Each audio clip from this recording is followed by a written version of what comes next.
নমস্কার, দেশকুন পঞ্চুর আরেকটি নতুন ভিডিওতে সকলকে স্বাগত। গর্ভাবস্থায় যখন থেকে বাচ্চা নড়াচড়া শুরু হয়, এই সময় প্রায় বেশিরভাগ মায়েরা জানতে চান যে গর্ভের মধ্যে কে বেশি নড়াচড়া করে, ছেলে নাকি মেয়ে। দেখুন, অনেকের ক্ষেত্রে বাচ্চা কিন্তু অনেক কম নড়াচড়া করে, আবার অনেকের ক্ষেত্রে বাচ্চা রয়েছে যারা কিন্তু খুব বেশি নড়াচড়া করছে, নড়াচড়ার জন্য পেটে ব্যথা উঠে যাচ্ছে। সেক্ষেত্রে এটা কিসের লক্ষণ, ছেলে নাকি মেয়ে? চলুন আজকে ভিডিওতে এই বিষয়ে আলোচনা করব।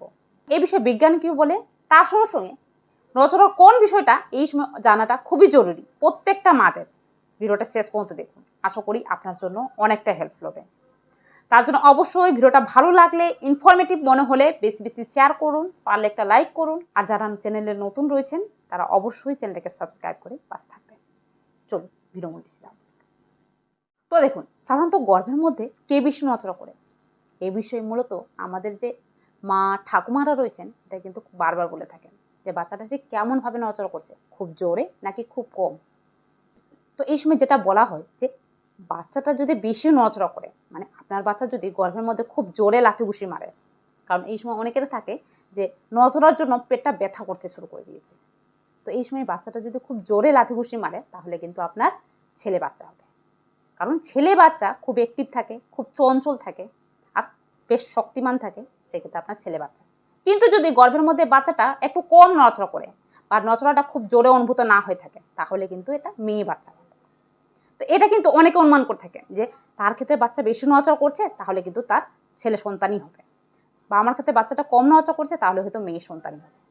তো এটা কতটা যুক্তিযুক্ত, এটা কি আদৌ ঠিক? দেখুন, গর্ভাবস্থায় এটা কিন্তু অনেকের ক্ষেত্রে মিলতে পারে, বলছি না যে মিলতে পারে না, তবে 3 থেকে 4 জনের ক্ষেত্রে মিলে গেলে আপনি ধারণা করে বসবেন না যে আপনার এটা কিন্তু 100% সঠিক।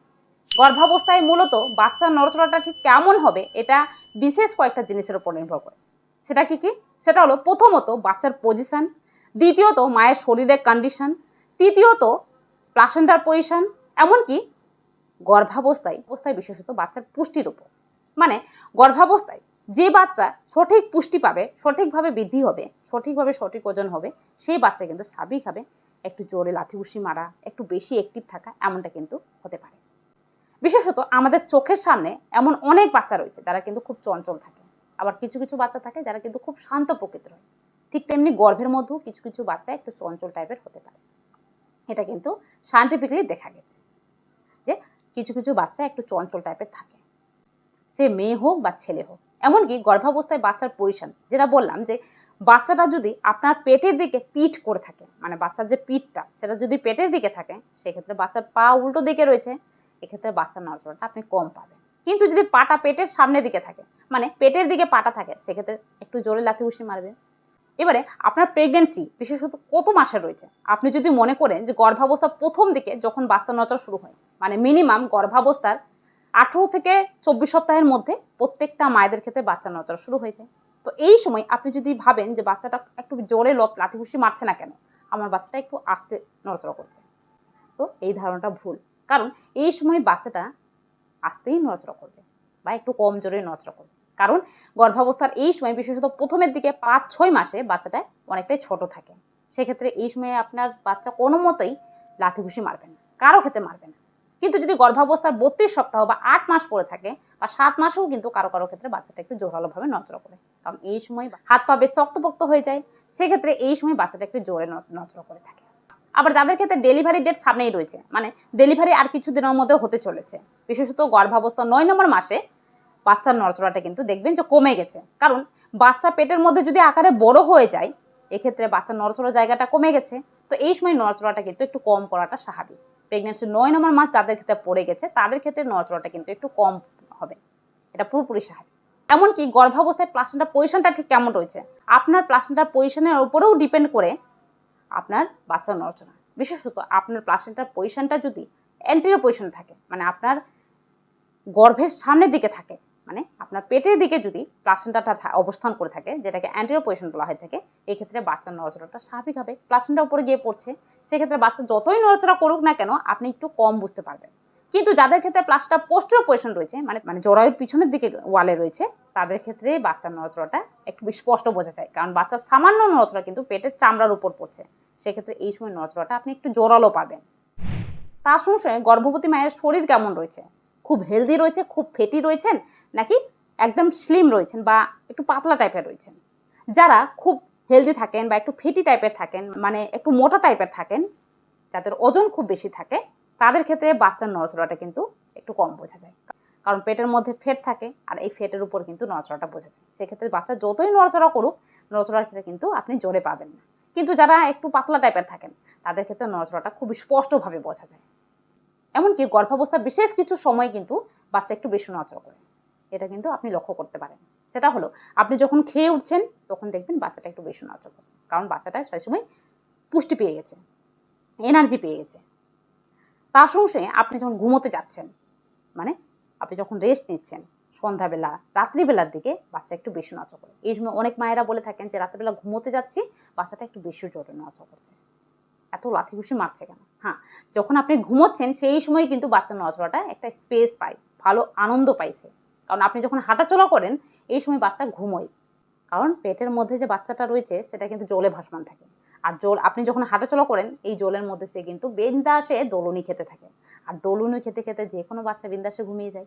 তো এই সময় আপনি যখন হাঁটাচলা করবেন বা দিনের দিকে যখন আপনি ব্যস্ত থাকবেন তখন কিন্তু বাচ্চা ঘুমোয়, কিন্তু আপনি যখন ঘুমাবেন তখন কিন্তু বাচ্চার নড়াচড়াটা একটু বেশি বুঝতে পারবেন, কারণ এই সময় বাচ্চার নড়াচড়া খুব ভালোভাবে করতে পারে।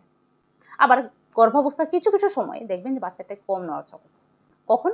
যখন বাচ্চা ঘুমোয়। আপনি ভাবেন না যে গর্ভের মধ্যে বাচ্চা ঘুমোয়, হ্যাঁ, গর্ভের মধ্যেও বাচ্চা কিন্তু ঘুমোয়। মিনিমাম 20 থেকে 40 মিনিট পর্যন্ত একটা বাচ্চা গর্ভের মধ্যে ঘুমোতে পারে, সর্বোচ্চ 90 মিনিট পর্যন্ত। আপনার বাচ্চা নড়াচড়া কম করছে, এর মানে কিন্তু আপনার বাচ্চা একটু অলস টাইপের, সে ঘুমোতে বেশি পছন্দ করছে। তো এই জিনিসটা কিন্তু ডিপেন্ড করে যে আপনার বাচ্চার নড়াচড়া ঠিক কেমন হবে। এক্ষেত্রে আপনার ছেলে বাবু হবে নাকি মেয়ে বাবু হবে এটা জানা সম্ভব।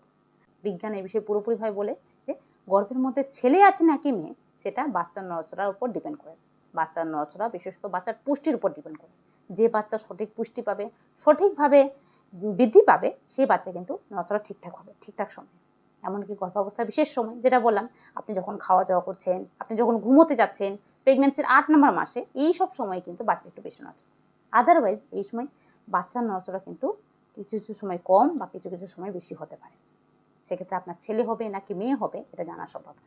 তবে এই সময় ওই নড়াচড়ার কোন বিষয়টা জানা জরুরি, দেখুন এই বিষয়টা অবশ্যই জানবেন। সেটা হলো গর্ভের মধ্যে বাচ্চাটা ঠিকভাবে নড়াচড়া করছে কিনা এটা খেয়াল রাখুন। মানে আপনার বাচ্চা সারাদিনে অন্তত পক্ষে 10 থেকে 12 বার নড়াচড়া করছে কিনা এটা অবশ্যই খেয়াল রাখুন।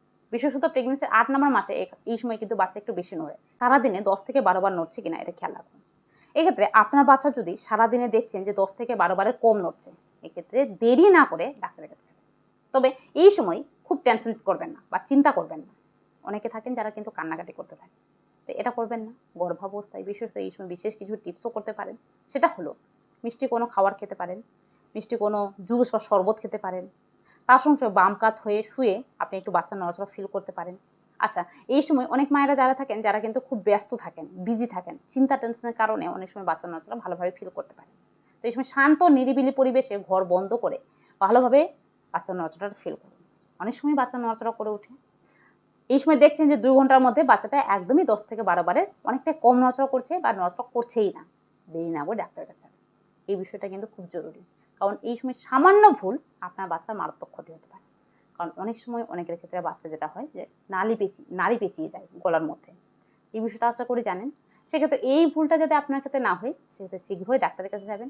আদারওয়াইজ গর্ভের মধ্যে কে আছে সেটা না জেনে এই সময় জানুন আপনার বাচ্চা ঠিকঠাকভাবে বৃদ্ধি পাচ্ছে কিনা, ঠিকঠাক আছে কিনা, নড়াচড়া ঠিকঠাকভাবে করছে কিনা। এই কয়েকটা জিনিস আপনার বাচ্চাকে সুস্থ সবলভাবে বৃদ্ধি পেতে এবং আপনাকে সুস্থ সবল বাচ্চা দান করতে কিন্তু সাহায্য করবে। আপনার বাচ্চাকে সুস্থ সবলভাবে পৃথিবীতে আসতে সাহায্য করবে। তো আশা করি বোঝাতে পারলাম। তো অবশ্যই ভিডিওটা বেশি বেশি করে শেয়ার করুন যাতে প্রত্যেকটা মায়েরা জানতে পারেন। আর এখনো পর্যন্ত চ্যানেলটাকে সাবস্ক্রাইব না করতে থাকলে সাবস্ক্রাইব করুন। চলুন আজকে ভিডিওটা এই পর্যন্ত, দেখা হবে আরেকটি নতুন ভিডিওতে। আজকের জন্য টাটা। সবাই ভালো থাকবেন, সুস্থ থাকবেন, সাবধানে থাকবেন।